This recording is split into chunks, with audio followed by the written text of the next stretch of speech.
Let's get ready to mortgage. He is the prince of programs, guru of guidelines, master of matrices. He puts the fun in funding. Please welcome Mark, Mr. Mark-eitel. All right, my name is Mark-eitel, and this is the Mr. Mortgage Show. And you, my friend, are in the right place if you want the information and the data that you need to make better real estate and mortgage decisions for you and your family. I know there are a ton of questions surrounding real estate and mortgages right now, and how can there not be? I mean, the headlines are crazy. Each week there are another set of headlines that are doom and gloom. And if you read through all the data, there's some good news in there too. But on the surface, you know what it is? Truly, headlines have become that that bait and switch, right? Or not bait and switch, but clickbait. That's the word or term I'm looking for. Their goal is just to get you to click on the headline. And we talked about it last week. We went through an article together that on the surface indicated foreclosures were spiking, and the article and the headline rather, and the subheadline indicated that on the surface it would be a bad time to jump into real estate. I can't believe anybody would have read that headline and assumed any other. However, we took a deep dive into that article together on the air and quickly discovered that's not what the data was saying at all. The spike in foreclosure activity that was referenced in the headline was merely a product of banks not being able to foreclose during the pandemic because of the moratoriums. And then deep in the article, there was one sentence that I thought summed up everything. And that was that delinquencies, which, you know, inarguably are the leading indicator of a foreclosure, they were down to the lowest rate since 1999. So on the surface, that article indicated bad news. But as we read deeper together as a group, we discovered pretty quickly that there was a lot of good news in that article. And that article the headline could have as easily been delinquencies fall to the lowest rate since 1999. So anyway, that's a common theme with me. I always encourage everybody to deep dive the data, and I try to give you the information on this show each week that you need to be able to do that for yourself. So again, my name is Mark-eitel. This is the Mr. Mortgage Show. And if you want a deep dive into some of those articles and data sets that we use, you can always visit the Facebook page. I post everything there.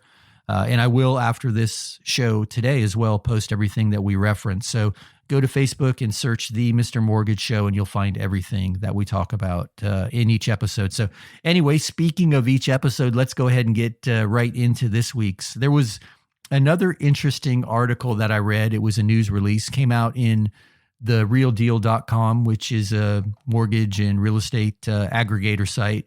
And they were speaking to Lennar, their press release. And Lennar is a national home builder. I think most people know Lennar. They're really predominant in Florida. They're based in Miami. But they announced a $4 billion platform initiative in which they're going to acquire single-family homes and townhouses with the goal to rent to own.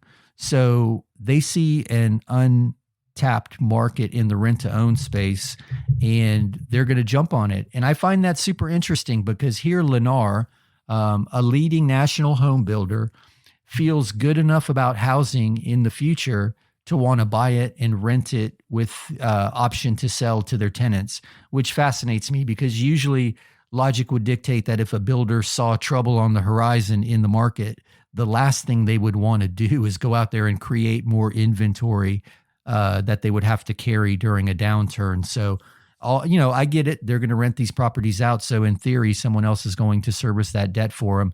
But nonetheless, they're stocking their shelves with inventory in what some people think is the face of a downturn. So one more indication that a downturn might not be so imminent. It might not be pending the way everybody seems to think it is. And if you listen to this show, or if you have listened to the show rather for any amount of time, my opinion is also that we don't have a crash cycle in the near term. Honestly, there's just not, there's just no supply. there's not any supply that I think is going to flood the market and offset the demand. And you hear me talk about it all the time. That's how you gauge a market's volatility, is supply and demand. And that's inarguable and across all markets. The only reason a stock goes up in value is because more people want to buy it than want to sell it. The only reason it goes down is more people want to sell than buy. And right now today, there are still many, many more people who want to buy real estate, here's Lennar included, than want to sell real estate. And if they're going to go out there and acquire existing homes, that's one more pressure on inventory, because they've got $4 billion going into this program that indicate they have a strong desire to be owners of real estate. So there's so many reasons why I think supply remains under pressure for the foreseeable future, which is what is going to determine what happens long term in the market. So for now, I don't see any indication of a downturn in the market, and this is one more indication of that. So anyway, speaking of market cycles, there was another super interesting article that I read this week, and this one was published online a year or so ago, and the data used in the article is a little irrelevant now because of its age. But one thing that really stood out to me was a great definition of the 4 cycles of any market. And this is around housing, but any market goes through a recovery phase, which is post a bubble burst. And then from recovery, they go into expansion. That market from expansion goes into hypersupply or oversupply. And then that starts a devaluation, which causes a recession. Now, I'm not talking about an economic recession. I'm talking about a recession specific to any particular market. So in housing, we go through a recovery phase, which was what happened after the bubble burst and the market bottomed. We went through a recovery phase, and then into an expansion phase, which is where I believe we are now. And here's why I say that. And I'm going to post this on the Facebook page also, because I think it's a super interesting read. But there are 5 questions that they're asking of each market. And here are the questions to determine which one of those 4 phases we're in. Is it a buyer's market or a seller's market? I think inarguably right now it's still a seller's market. Is the vacancy of property, or the vacancy rate rather, low, moderate, or high? Well, right now the vacancy rate is still super, super low.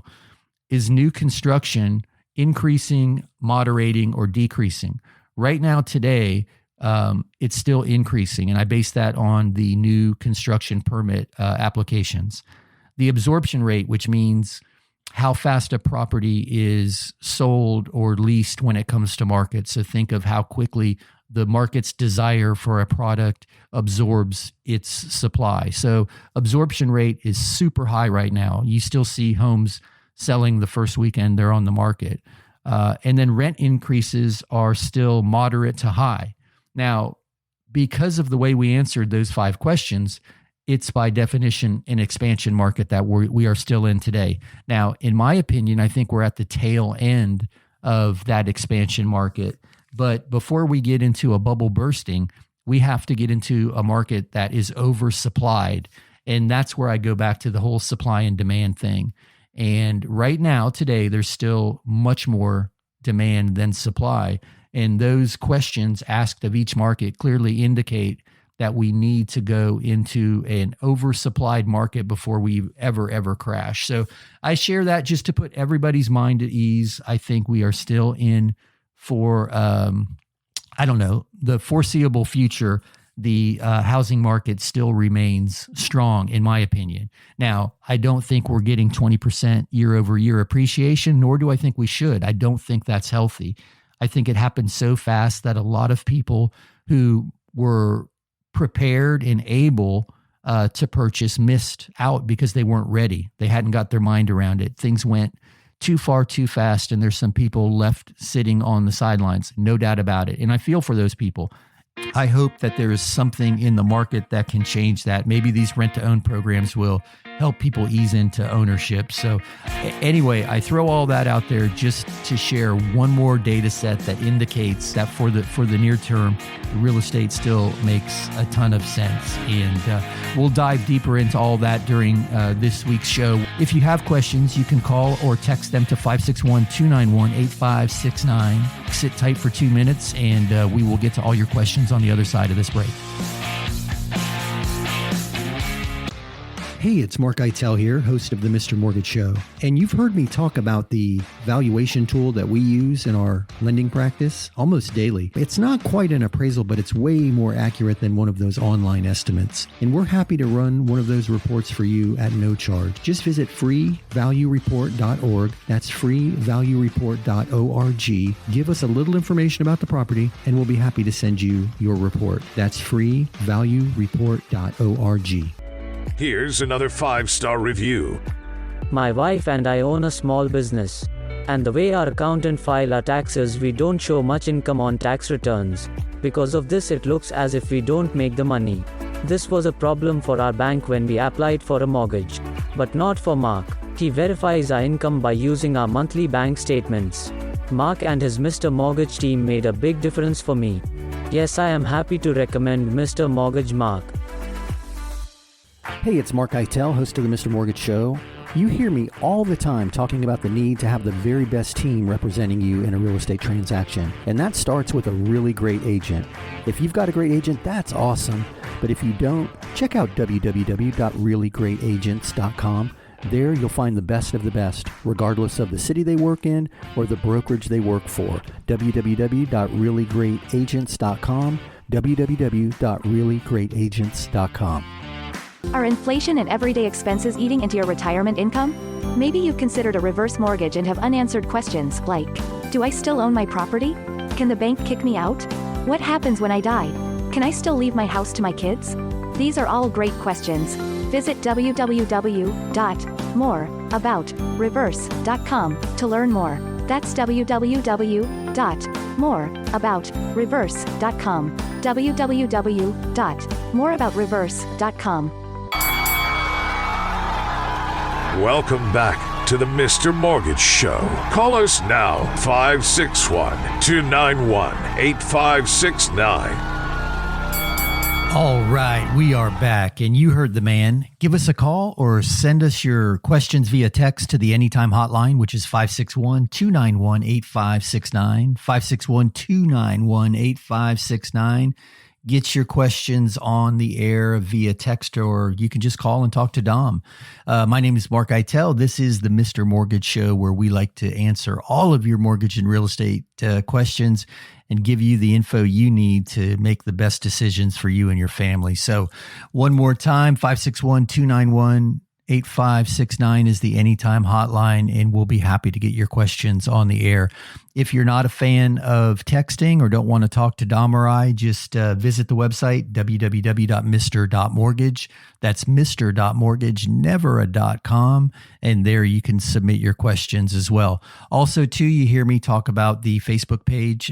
We're posting a lot of data and articles to the Facebook page during the week, so you can check that out anytime at the Mr. Mortgage Show on Facebook. So speaking of questions, and my sidekick, my number one guy here, Dom, my producer, he's manning the question line, and I think he's got a couple teed up for us. So let me throw it over to Dom and see what we have question-wise. Dom, what do we have? Yes, Derek just emailed us. Derek's asking, last week you talked about gifting the down payment to our children.